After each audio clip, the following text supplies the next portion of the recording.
Kani kediga Batisi TV, mat pidang pek yaki kubur baman kasni, belawan rasha pida ka Orange Nissan Loom Sopo near Fire Brigade Shillong, ringkat bat ka eco-friendly enterprise, ki plakot nagbenta ki jingdon kam hakasong, bat kara karong.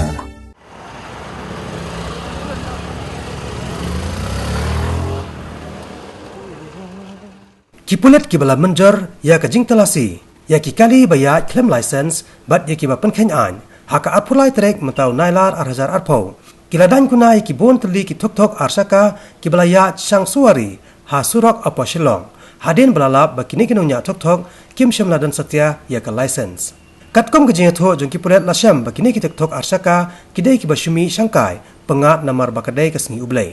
Nalor kata bakidan ru kinunya tok kila hadin na tang suyo i kipulen kibatalasi hadin ba kilas ngotho ba makiru ket sangat hakajuk apon nakadaw ba kim shemlara ikikot kisla ki babyang khamtam e ka license nya thok